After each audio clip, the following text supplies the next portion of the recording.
looks like it has worked. Okay.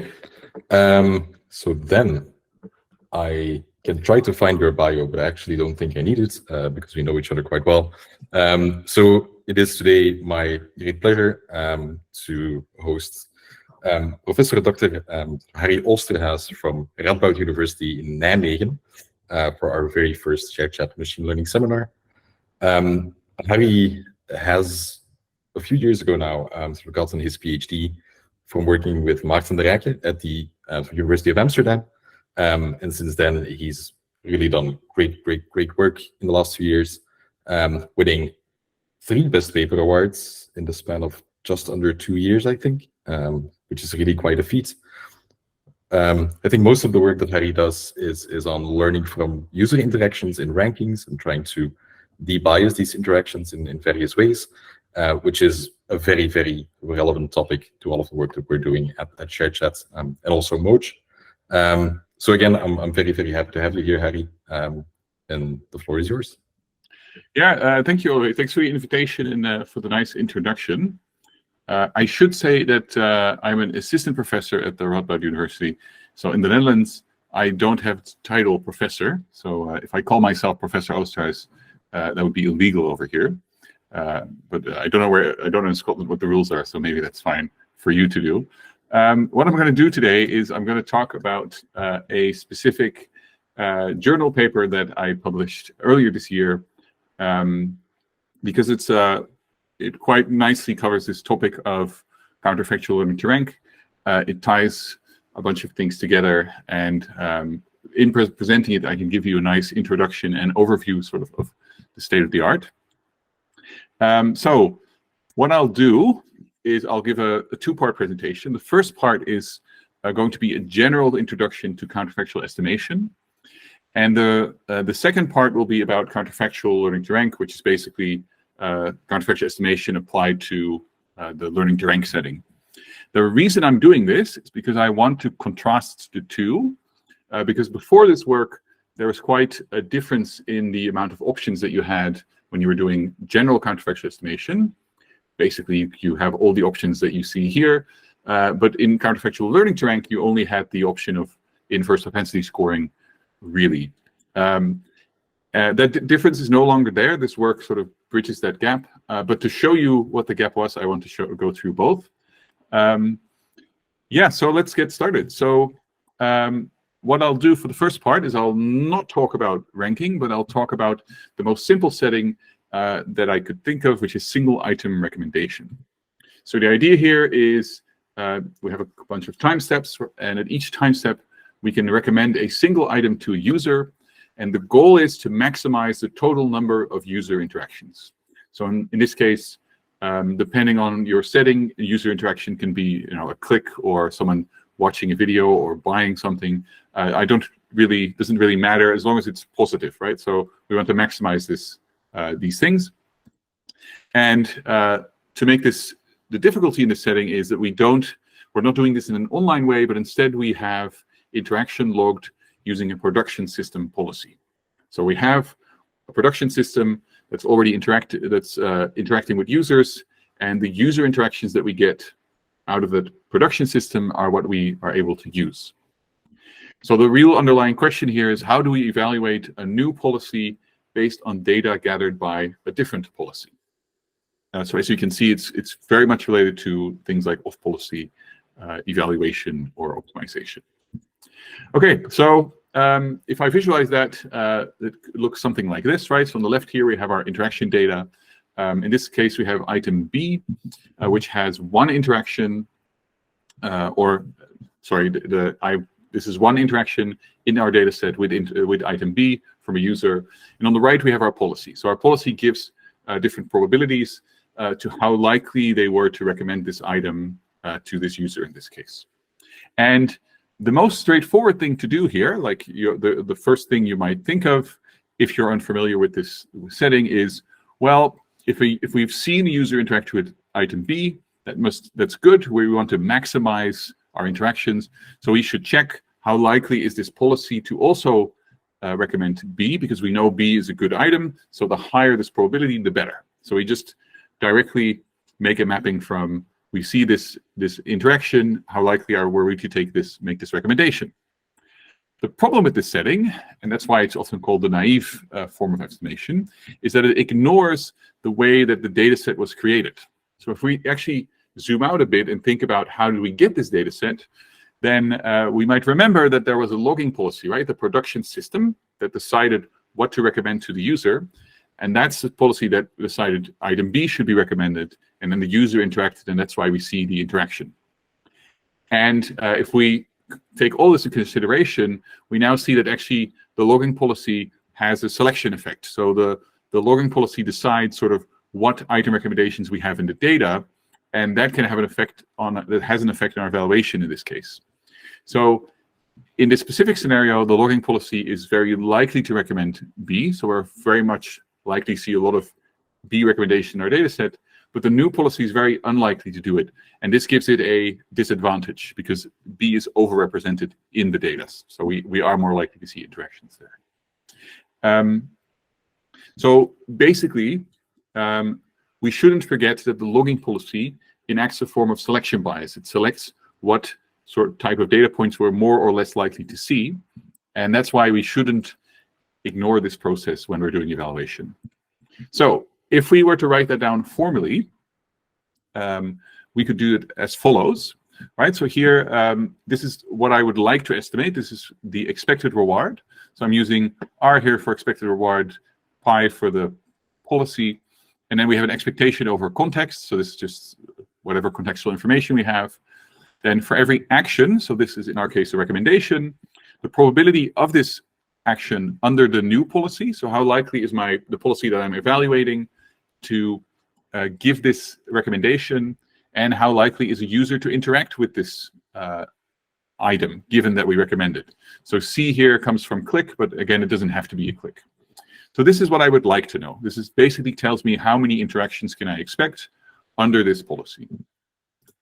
The naive estimator, because we can't compute this, right? We don't know the probability on the right here. We don't know the probability of interaction. If we knew that, we already solved the problem. So what the naive estimator does is, well, if we don't know that probability, I'm just going to do a frequency estimate. So I'm going to take my n data points that I have in the data set, and then I'm going to look at the probability of the policy for each recommendation, and then use the observed click instead of the click probability. And then hopefully an expectation, this click over here turns into click probability. So we have the expected reward. And again, at first glance, that seems to make sense. But when we actually compute the expectation, we see that there's a form of statistical bias here. So basically, what this ignores is that the actions that we observe here come from the logging policy. So if we compute the expectation here, what we see is we actually almost get the expected reward formula, but at the start, we now have the probability of the recommendation under the logging policy. So the actions that are more likely to be selected by the logging policy are therefore more likely to be in the data, so they're going to be overrepresented or underrepresented in our final estimate. So this is a form of statistical bias. Basically, we cannot ignore how our data set is created when we're using it to do our offline evaluation. Now, this is where counterfactual estimation comes in as a method to correct for this type of selection bias. And the most famous version of that is usually inverse propensity scoring, or some method related to that. The idea here is quite simple. If we had a logging policy that gave all of the actions, so all of the item recommendations in this case, the same probability, so a uniform policy, we would not have over and under representation because each item would be equally represented. Of course, we don't have this, right? Our data set is not gathered in such a way, and usually you don't want to gather your data in such a way because it's quite costly. So instead, we're going to reweight so that in expectation, it's as if we had such a policy. And we do that with the inverse propensities. So the propensity here is basically this probability of an action. And what's going to happen is the inverse propensities are 1 divided by that probability. So B here has a very high probability, but the inverse propensity is very low. C has a very low probability, so the inverse propensity is very high. The idea is that if you multiply an inverse propensity with these probabilities, you end up with 1. So the multiplication of these two distributions is uniform. In that sense, it is as if we don't have selection bias. So then, instead of matching the observation that someone interacted with B directly with the new policy, we multiply that with this inverse propensity. So in this case, we were to say, well, B is very much overrepresented in the data set. So we're going to give less weight to this interaction. So by giving it less weight, it's as if it's less frequent in the data set, basically. Again, these two effects cancel each other out, and we have an unbiased estimator. Let me show you the formal proof, right? So here's the IPS estimator. We have n observations in our data set. The top here is the probability of this action under the new policy. The bottom is the probability of the action under the logging policy. And then the C here stands for whether an interaction took place or not. So what we have now is the ratio between these two recommendation probabilities. So how much more likely is the new policy to recommend this item than the old policy? And it may look a bit strange, but when you compute the expectation, you basically see what we've done here. If you recall from 2 slides ago, we had the problem that this probability entered the equation. But now, because I'm dividing by that probability during my estimation procedure, I basically divided it away in the expectation formula. So if we now compute the expectation here, we get what we want, the expected reward. Great, right? So it seems we solved the problem of selection bias because this estimate is unbiased. But unfortunately, not that simple. The problem with the IPS estimator is that it has often has a very high variance. So when we think about estimation, we shouldn't just think about the bias, we should also think about variance, consistency, other types of errors. And what could happen here is that if these propensities here are very small, we end up with a very large weight. So you're basically taking one data point, you're giving it a lot of weight, so you're inflating basically the importance of that sample. And what that means is that the noise that's in this variable here on the right also gets inflated.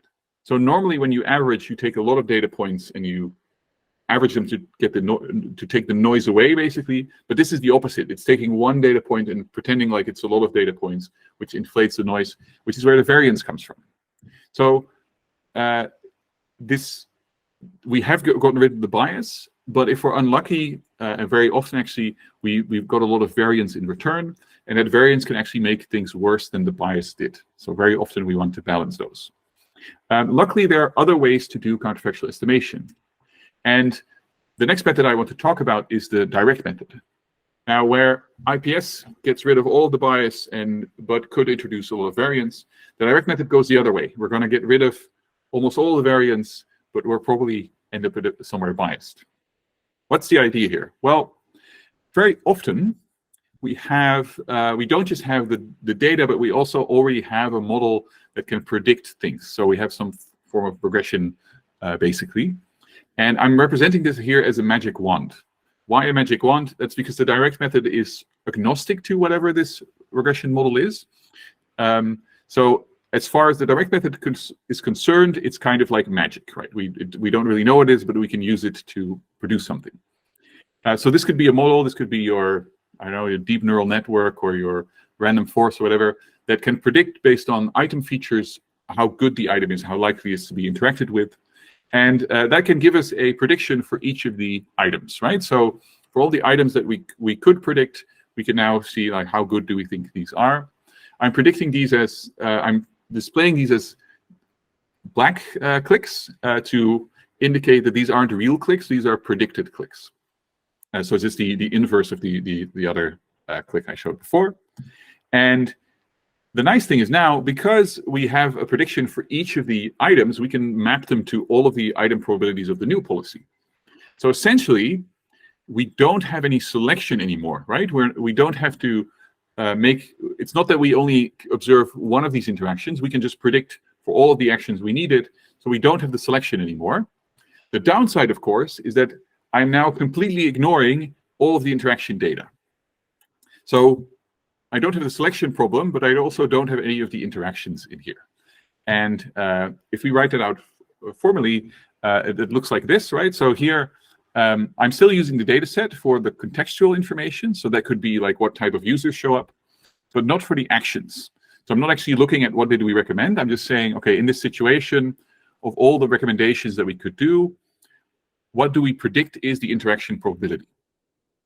And where this prediction comes from, I don't care. Like that's not up to the direct method, right? Like hopefully you did a good job and these are very accurate. If you want them to be unbiased, they have to be 100% accurate, right? So you can already tell here, if we want the true expected reward, we need this predicted click interaction probability to be equal to the real prediction, the real interaction probability. So in practice, it basically means that this is only unbiased if you've already solved the problem with regression. As I don't have to tell you practitioners, but you can never, like, you can assume this is never the case. So you can basically assume that you're always biased here. But so we almost definitely have that bias problem, but we have gotten rid completely of the variance, right? There's no variance from interactions at all because we are just ignoring them now. So this doesn't feel very satisfactory, but basically we've gone to the other extreme. I will say the way that I put it right now, this sounds very negative. It's not. Actually, the direct method very often works quite well, as you can also see in the experiments that I'll show later. But the thing is, it all depends on how good your regression is. So if you can do good regression, it works very well. When we look at it theoretically like this, we can't make any, like, we're not making assumptions about how good the regression is, so we can't provide any guarantees. But for now, what you have to remember is the IPS, we had no bias, but we might have a lot of variance. Direct method, we have no variance, but we're practically ensured to be biased, right? So we have these two extremes. Now, finally, we can get to doubly robust estimation. The idea of doubly robust estimation is, what if we could somehow combine these two properties? Have very little variance and have very little bias. And the key insight in doubly robust estimation is that you can start with the direct method and then use IPS to correct for the bias it has. So what I'll show here in this visualization is how you can correct for that error, because I can't also put the direct method on the same slide. It would be too much. So what I'm showing you here is how do you estimate the error of the direct method. Now, the idea is, again, we're going to use IPS. So we, again, have our inverse propensities from the logging policy. But now, instead of using them and combining them with the interaction that we observe, I'm looking at the difference between the observed interaction and the predicted interaction. So I'm basically saying, if I apply the direct method here, how wrong do I think the direct method would be? In other words, what is the bias that my regression model is making? And by looking at the difference between what I actually observe, that gives me an unbiased estimate of the error that we have there. And then I can match that again with the new policy, because in the end I have to, of course, that's what we're evaluating. So we have to make that final link.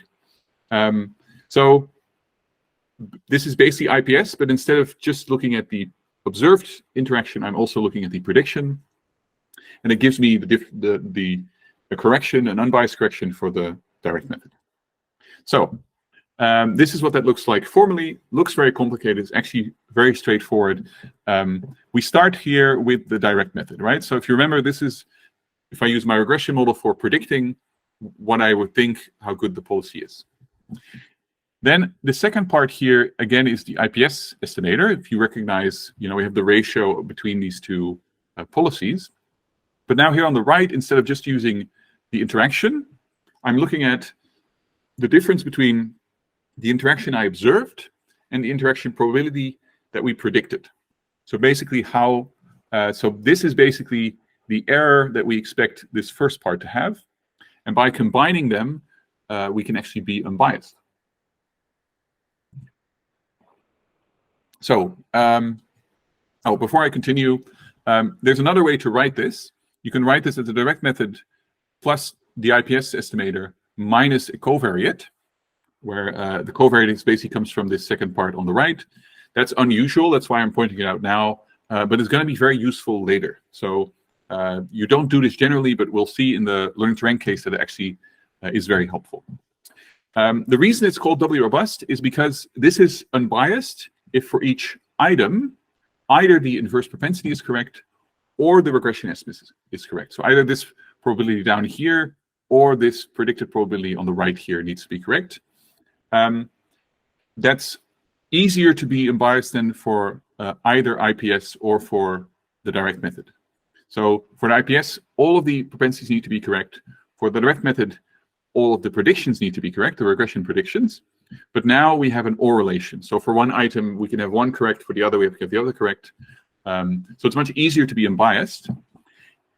And we can also decrease variance over IPS. So if you write out this second part of the equation in terms of variance, you get the variance of IPS plus the variance of the covariate minus twice the covariance between them. And that basically means that if your predictions and your observed clicks are positively correlated or have a positive covariance, which is quite likely if you're somewhat decent at doing prediction, you can do better than the variance of IPS. Okay. So to sum up sort of this overview of general counterfactual estimation, we started with IPS, right? So where we reweigh observations according to logging policy probabilities. It's unbiased if the propensities are correct, but we could have very high variance, especially when you have very low propensity actions. And this high variance may sort of negate the usefulness of the unbiasedness. Then we had the direct method. Here we purely use regression estimates. So we have some model that predicts the interaction probabilities or whatever we care about. This is biased unless this regression is 100% correct, which, I mean, if you're doing anything in the real world, is never the case. So you can just assume it's biased. But you have very low variance because there are no variance from the interactions because they are completely ignored. So these are the two extremes, you might say. And then the doubly robust tries to get the best of both worlds. We start with the direct method, and then we use inverse propensity scoring to correct for it. It's easier to be unbiased here than for the other two, but there's also a lower variance if IPS regression is decent. So very often in practice, doubly robust estimation gives you much better performance than the other two due to lower variance and less bias. Of course, not always, but generally speaking, it does. And the reason that I brought this up, right, so now we're going to bring it towards learning to rank, is that up until half a year ago, most of the research that did anything with the theory was about inverse propensity scoring, so only this first part. And then if you actually looked at some of the other work with less theoretical guarantees, turns out they were doing some version of maybe the direct method without realizing that's what they were doing. But most work was really on IPS. And now that we know this overview outside of learning to rank, but more in general, the obvious question is like, why was the field stuck on IPS? What about the direct method? And more importantly, what about doubly robust estimation? So now this is the point where I'll start talking about the learning to rank setting. And to give you an idea why it was so difficult to get doubly robust estimation working here and how we can actually do it. But first I have to change my problem setting. So I'm now talking about the ranking setting. The difference with the previous setting is now instead of recommending a single item, I'm recommending a list of items. Interactions can be with one or more of these items. And my goal is to maximize the total number of interactions. So it's the same idea, but now instead of recommending one item, I recommend multiple items. You can fit sort of what search engines are doing in this setting. It's also very common for recommendation systems. So at any place where you basically recommend or display multiple items at once. So not one at a time, but we have in this example here 3 at a time. This immediately brings an enormous problem, right? So ranking is a combinatorial problem, and it's one that grows at an enormous scale. So I've been working on ranking for, I don't know, 8 years or so, and I still cannot get my head around this. So here on the right, here we have the number of top 5 rankings. So if you have what is it, 18 items. So if you have 18 items, there's already 1 million possible top 5 rankings that you can make. If you want to go to 100 million, all you need is 42 items. So if you have 42 items and you can show 5 at a time, you already have 100 million options. Now, usually the scale at which we do recommendation is not in the scale of tens, it's in the scale of hundreds or thousands. This keeps growing like that. So the number of possible rankings is so large that if we base our propensities on the probability of showing a specific ranking, they're going to be extremely small, right? So we know that if there are 100 million possible actions, that a probability distribution over all those actions is going to have a probability of at least in there that's 1 in 100 million, or more likely less than that, right? So it's inevitable that we have these really small propensities. If you remember, a small propensity means high variance because it means that one observation may have a weight of, in this case, 100 million. So you might have one observation that now counts as 100 million observations. The noise just explodes. We have an enormous variance problem. So none of the methods that I previously described are very much capable of beating these odds, basically. So we need a different approach. Luckily, in 2016 and 2017, people working on this problem realized that instead of basing propensities on actions, we can also base them on what we call position bias. And this is where inverse propensity scoring for ranking or for learning to rank was born, basically. This is where the term counterfactual learning to rank shows up for the first time. But the idea of position bias is much older. So here's an example of a paper from, I don't remember the date, but looking from the Google logo up there, it's at least 8 years old, probably about more than 10 years old, of an eye tracking study, and it shows us the golden triangle. So if you show people a list of results, in this case, search engine results, they don't actually look at all of the items that you show them. So what we see here in these red dots is that almost everyone looks at the top 2 results, but very few people look at the bottom of the ranking. So in this case, we have less than 50% of people looked at result 8. So their eyes didn't even go that far down the page. That basically means that how much preference they have for this item, so in this case, they're looking for airport parking. It may be that down here is exactly what they're looking for, that if they were to look at it, they would click immediately. But we know that 50% of them are not even going to look, so they're not even going to click either. This shows us that the position has a really large effect, and it's a bias. It's not a form of noise, because this is an average over a large amount of users. If we get even more users, it's not going away, right? So it's really an effective bias. And the idea now is that we're going to look at this position bias and we're going to interpret it as another form of selection bias. So the idea basically would be that if we know that, for instance, over here, only 50% of people looked at this rank, then we can look at the click-through rate. We might say, well, maybe the click-through rate should be twice as high as what we observed. And that's basically the same idea as what we do in inverse propensity score. So sort of the high-level approach, again, if we zoom out, in counterfactual learning to rank, is that we model the relation between clicks and quality. You might call relevance or preference, but the quality of an item with an invertible mathematical formula. And then, given that assumption of a model, we then can derive an unbiased estimator from that assumed model. So in this work, I'm going to use a very simple one. There are more complicated forms of the model, but they usually look something like this. The probability of a user clicking on an item here is D. That's for historical reasons, because it used to be about ranking documents for web search, so hence D. But you can think of this as a video or product, whatever fits your setting. So clicking on item D at position K, again, K comes from things like a top K ranking, or K where K can be 5 or something like that. So K is the position here. And then here we have the probability of the quality, which is R, which originally comes from relevance. So how good is the item? And then the other two parameters here are basically the bias parameters. So We can see here we have an affine transformation. On the right here, we have a rank-based trust. The idea of this is that at certain ranks, users will click regardless of what you show them. So if you are, let's say, Google or Bing, you have so many users and your name, your brand is so trusted, maybe not if you're Bing, that people will click on the top one item because they'll think, well, if the search engine thinks it's number one, then surely they know what they're doing. So I can click on that. I'll just click on that because they know what's up, right?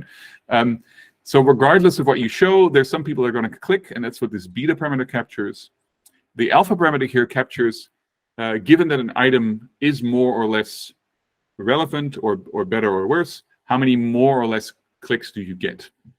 So, for instance, at the bottom of a ranking, not many people look. So if the item is more relevant, that might not translate to clicks because people aren't looking there overall. So both of these capture the effect of position bias. In the oldest literature, there was this beta parameter is missing. Importantly, you can invert this formula. So if you want the probability of relevance, I'll just call it relevance from now on. You take the click probability, you subtract the beta parameter, and you divide by the alpha parameter. We're going to use this trick later to create an estimator. The basic idea, so this is the idea of the original work. So this is, there's roughly, you could say there are two works that really started this subfield. But this is one of them, certainly the most famous one. But their basic idea was they only used this alpha parameter, they didn't use this beta parameter, is that you can reweigh according to inverse exposure weights. And the exposure weights are basically propensity weights. So for instance, if I know that here at the 8th position, only 40% of people will look, I can take the click-through rate and then multiply it by 2.5. And that's as if 100% of people looked. So if I see one click here, I can pretend like I saw 2.5 clicks, because if the other 60% of people also look there, then I would expect it to be 2.5 times as much. Yeah, so the key insight here is that we are basically doing inverse propensity scoring, but now instead of propensities based on actions, they're based on exposure. So I'm going to use rho d, so this is the propensity for an item, which is the expected alpha parameter under the logging policy. So this is simply how many people under the logging policy would examine this item. It's just an expectation over all of the ranks, right? If you remember, we're using this formula. So for each of the rank, I just need to know how likely does an item appear at each rank, and I can compute this propensity. And then we can create our position bias IPS with trust bias corrections, which is basically an IPS estimator, but we have this minus beta up here. So I'm first subtracting the clicks that this item got for free, so to see, due to the trust users have in the ranking system. And then from the remaining clicks, I divide by this propensity, and that gives me an estimate of the probability of relevance. So it's the same idea as the standard IPS that I've shown you before, but it avoids really low propensities because the propensities are now based on exposure and not on these actions, right? So we don't have the combinatorial problem now. We can avoid propensities that are something like 1 divided by 100 million. But the downside is we need to know these alpha and beta parameters. Luckily, there's a lot of work on how to estimate them. Unfortunately for you, I don't have time to go into that today, so I'm just going to hand wave those away. But you need to know alpha, beta, but also and the logging policy. So of course, you also need to know the logging policy for general counterfactual estimation, but these alpha and beta parameters are something new now. Okay, so this is sort of where the field was up until half a year ago. And the question now is, what about doubly robust estimation? Can we take this idea of using exposure instead of action propensities and then apply doubly robust estimation? Now, it's hard to say why this wasn't done earlier, right? So the field had about 5 years to come up with a way to do this. It didn't happen. What I think is the reason, and this is speculation from my part, of course, is that we never actually observe what we're estimating. So we're trying to estimate this relevance parameter, but we never see it, right? So in the direct method, we need a regression. We need a regressor that estimates this probability, but we never see the probability. So standard Doubly Rust estimation, if you remember, we use the difference between the predicted reward and the true reward. But we never actually observe R. So how can we know how far off our regression is if we don't actually observe the value that we have? So the real question is, can we do Doubly Rust estimation without directly observing the relevances that we're trying to estimate? Now, as you probably guess, since I'm giving this presentation, the answer is yes. So let me show you the adaptations that we need, right? So let's start with the direct method, right? So the direct method using position bias. So it turns out that you can estimate cross-entropy loss in an unbiased way.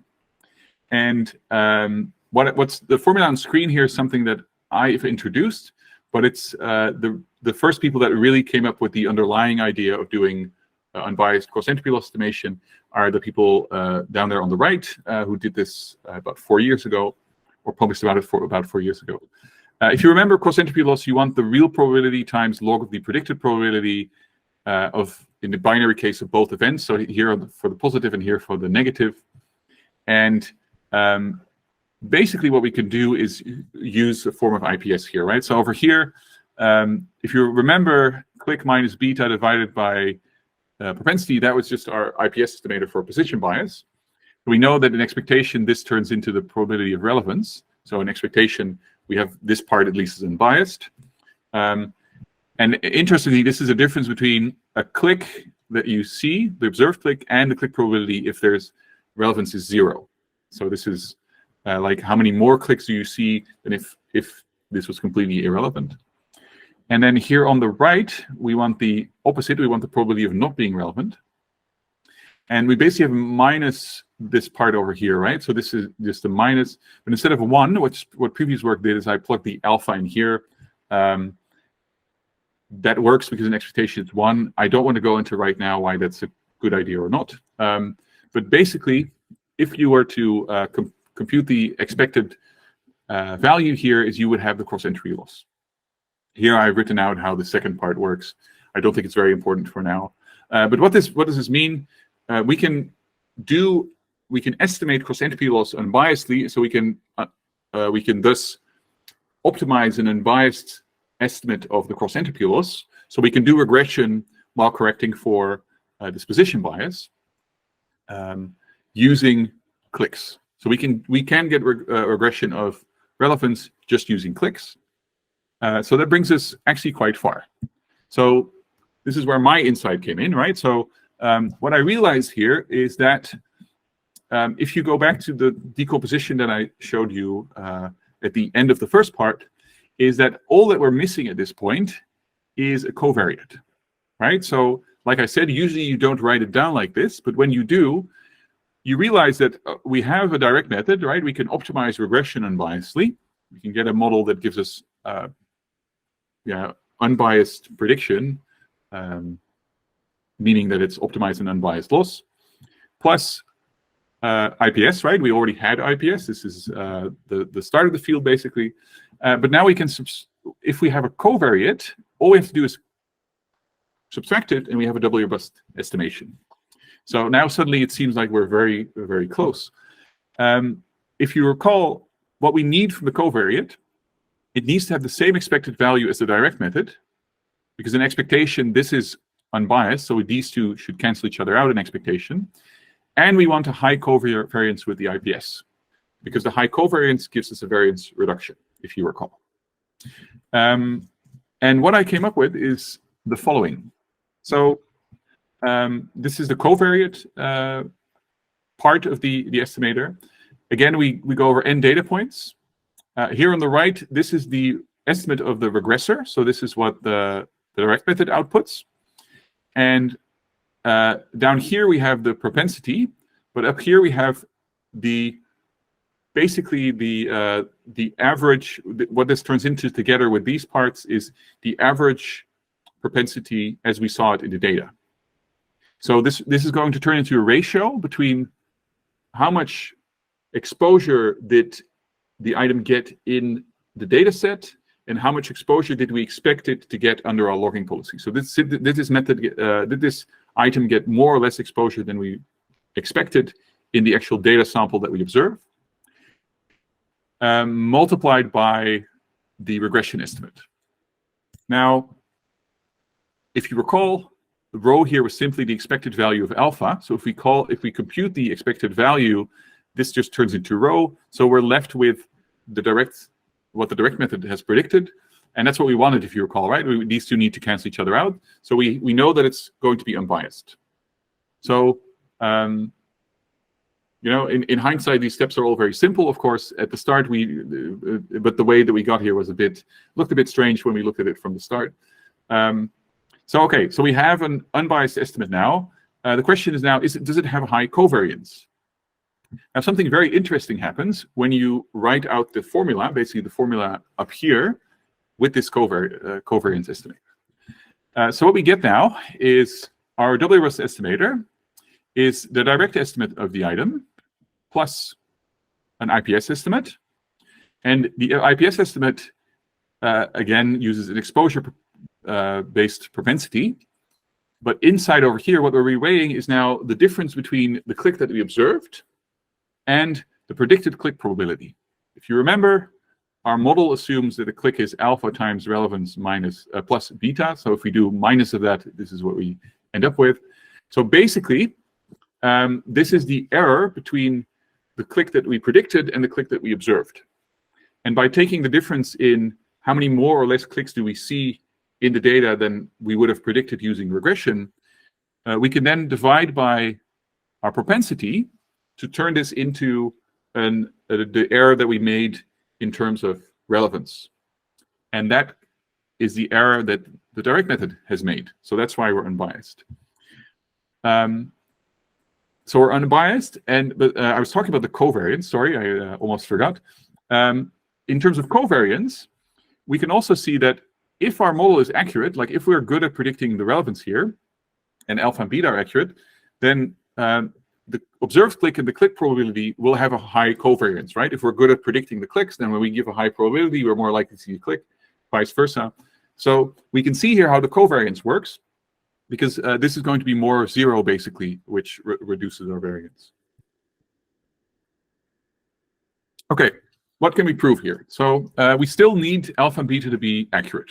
So this is something the problem we have in all of counterfactual inference. It's not solved by that hard requirement is not something that we can get rid of with Doubly Rust estimation. But for each item, we either now need to know the logging policy propensity or the regression estimate. So if we don't know the logging policy perfectly, that's still okay if we know our regression is correct. So it's, again, easier to be unbiased. To the best of my knowledge, this is the first direct estimator where we don't use the directly observed errors. That's something I thought was quite interesting. Do with that what you will. It's a hard fact to check because I can't go over all the Doubly Rust estimators that have ever been proposed. But that's something we needed to do for this setting. Some other things I can prove. If regression is decent, so if it's in the range between 0 and the true relevance, then we can prove that we have less or equal bias and variance than IPS. So if your regression is only somewhat accurate, this is something that's quite easy to be in this range. So you can expect less bias or equal variance than IPS. But your regression needs to be somewhat decent, which is usually possible. There's a caveat. For the sake of time, I'm going to skip this because it's like in practice, this never happens. So you don't have to worry about this. Okay. I've given you a lot of mathematical descriptions, a lot of methodological insight, but I would like you to have some sort of intuition so that you can sort of imagine why this works so well before I show you the experimental results. So this is a way to think about the problem. This is not exactly how it works because the mathematics is how it really works.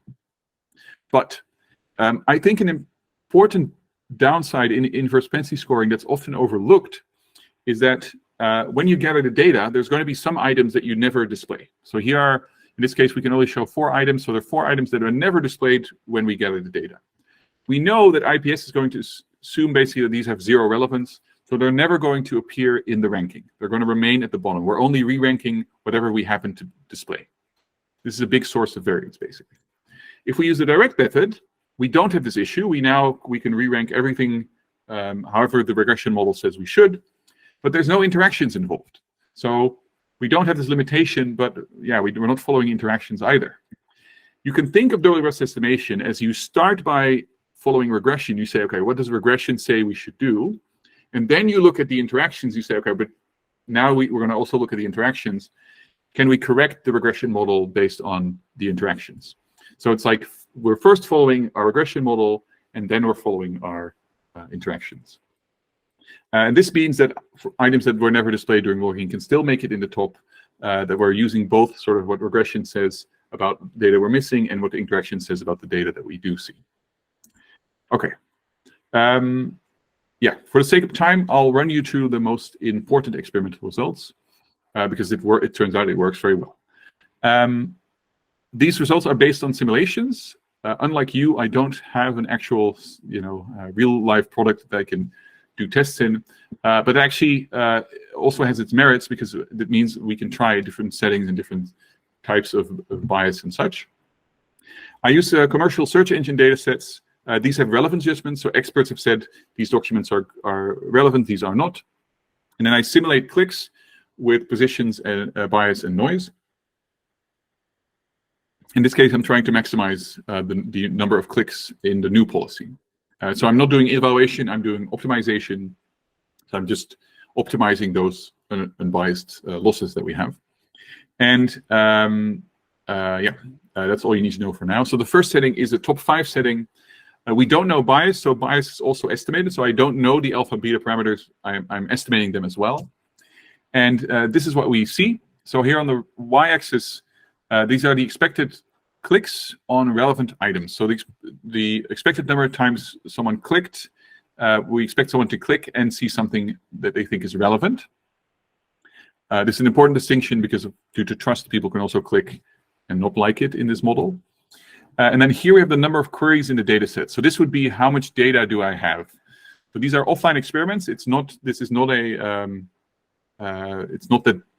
there's one model that like keeps learning here and that you see the learning curve. This is varying the amount of data that we give the method and how good does it do for each of those data sets. The top line here is the best possible performance. We know that in this setting because it's a simulation, and this is the production system. So this is the system that I use to simulate position bias, how well it does.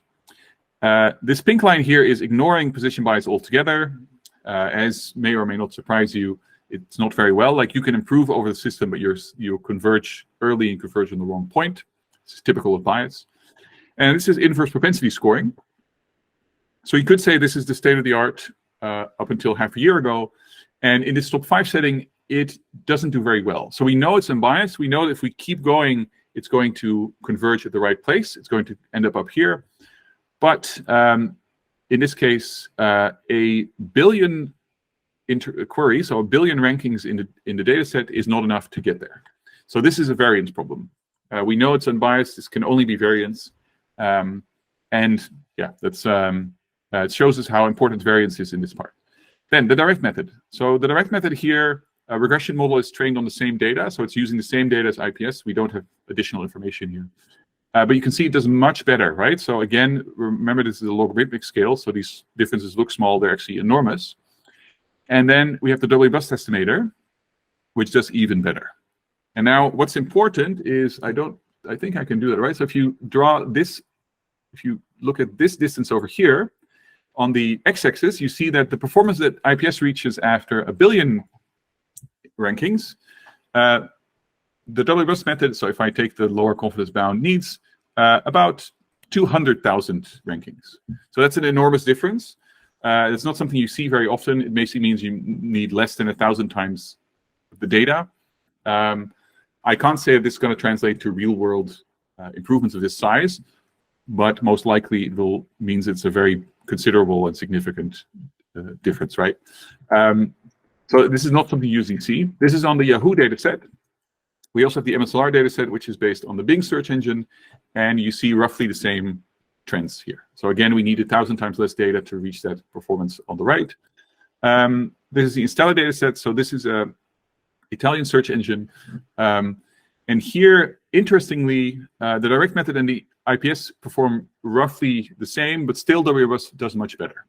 So in all these cases, Doubly Robust has the highest performance, significantly higher than the other methods, and it's more stable, basically. So even if it can improve where even if the direct method and IPS do just about as equally well, you can find improvements by combining them using Doubly Robust estimation. Okay, we also have a setting with a full ranking. So this is where you show the whole ranking at once. In this setting, IPS can find the optimal ranking, but the direct method gets stuck. I think this is because there are lower propensities here. I'm not sure. Either way, you can see Doubly Robust estimation gives you almost a perfect sort of maximum over these two lines. So again, the safe choice is IPS. And again, depending on where you look in this graph, you can find really big performance improvements. So you require much less data to reach a certain type of performance. Here's it for MSLR, same idea. The direct method now does better. Again, it doesn't matter if you chose the Doubly Robust method, you would have the best of both worlds. Same for the Instella dataset. I also tried the setting, what if you don't know the bias? What if your bias estimates are completely wrong? For the sake of time, won't bore you with the exact details. But again, if your bias is completely wrong, it's still better to be working with the Doubly Robust estimator than the other two. So even if you made a large mistake in your position bias estimation, it seems Doubly Robust estimation is safer to use. All right. Time to wrap up, right? What I would like you to take away from this presentation, first and foremost, is realizing that position bias affects your interactions with rankings and will disrupt your optimization if you don't consider it. For ShareChat specifically, there are probably also other forms of selection bias. If you're doing any recommendation without a ranking, that will also affect your optimization or your evaluation. The existing solution for position bias used to be mainly based around inverse propensity scoring, where the propensities are based on exposure instead of action propensities. The problem here, if you recall, was we still had a variance problem. What I did in this work is I showed that exposure-based Doubly Robust estimation is possible, how you can make it work theoretically in the learning to rank setting. And provably, you can have less bias and variance if your regression is somewhat decent. In experimental results, we saw, especially in top 5 settings, enormous gains, so 1,000 times more data efficiency. Again, this is not something you usually see. It's I've never had results like these before, and I don't think I'll ever have them again. But they're great nonetheless, of course.